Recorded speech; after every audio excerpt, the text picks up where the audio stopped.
महाराज जी नमस्कार, राधे राधे। महाराज जी मैं नेवी से रिटायर हूँ और मेरे घर में, मैं नेवी से, इंडियन नेवी से रिटायर हूँ। मेरे घर में पूजा हनुमान जी की होती आई बचपन से, जब मैं देख रहा था। तो मैं रिटायर होने के बाद इधर आया, हम भी हनुमान जी की पूजा ही करते थे। तो लास्ट ईयर मेरी वाइफ को ब्रेन हेमरेज हो गया था।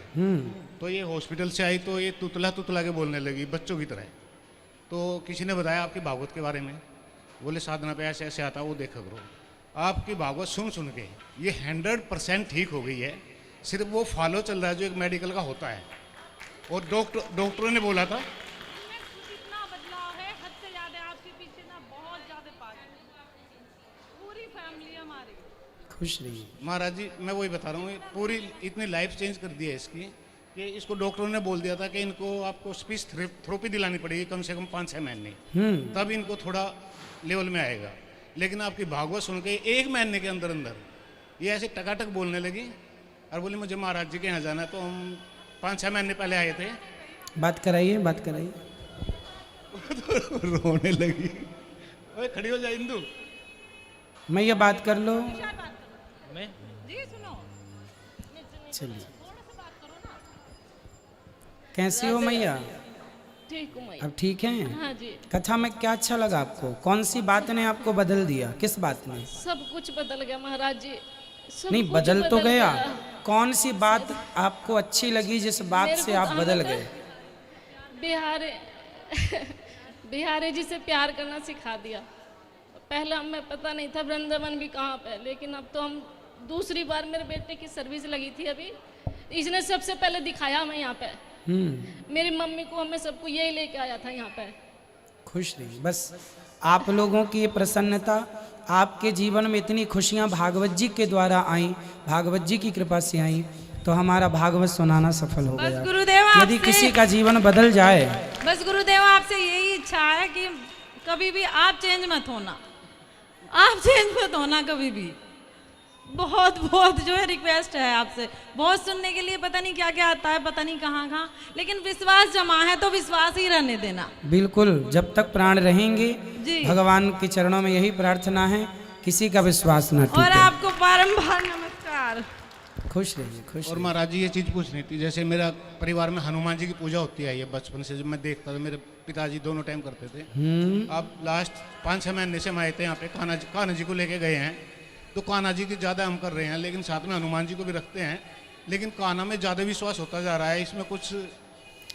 भाई भगवान राम और कृष्ण जी एक हैं, और जहाँ राम की पूजा होगी, जहाँ श्री कृष्ण की पूजा होगी, वहाँ हनुमान जी अपने आप होंगे। थैंक यू है ना? महाराज। तो Thank you, हनुमान जी और ये सब अलग अलग नहीं है, ये सब एक दूसरे के पूरक हैं।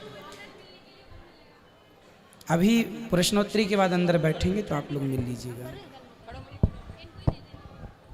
हाँ, राधे राधे गुरु जी। वो कमरे के बारे में कहा था ना आपने, तो वो अभी बात कर रहे पहले ये इनसे कहिए छीने ना, हमें जरूरी बात करनी है। खुश रहिए, खुश रहिए। चलो सबको दो माइक, जब तक मैं ये अभी रुक जा, अभी जब तक आप कर लो ये, फिर अभी जब बात कर लेना, सबको जब तक बात कर लेने दो। अच्छा,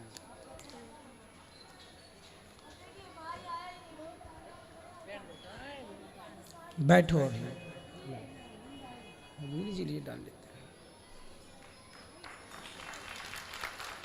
बोलो बेटा। राधे राधे गुरु जी। वो मुझे एक प्रश्न था आपसे कि लड़कियों को भागवत करने का अधिकार है या नहीं? लड़कियों को भागवत करने का अधिकार है कि नहीं? भाई ज्ञान प्राप्त करने का अधिकार है, ज्ञान प्राप्त कर लो। प्रवचन करने का अधिकार है, आप समाज को सही मार्गदर्शन दे दो। पर जो भागवत जी में लिखा है कि विरक्तो वैष्णवो विप्रो वेद शास्त्र विशुद्धिकृत दृष्टांत कुशलो धीरो वक्ता कार्योति निस्पृहा।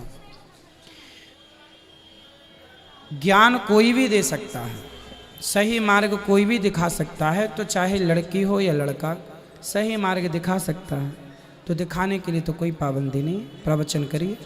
पर कोई कोई कहता है कि लड़कियों को व्यास गद्दी पे बैठने का अधिकार व्यास गद्दी पर बैठने के लिए लिए मना किया जाता है कि महिलाओं के साथ एक मासिक धर्म जुड़ा हुआ होता है। व्यास गद्दी में बैठे हैं और उसी समय यदि वो स्थिति उत्पन्न हो गई तो फिर कैसे निभाएंगे वो, इसलिए उस दौरान कैसे वो उस व्यास गद्दी में बैठ के कैसे क्या होगा, इसलिए मना किया जाता है।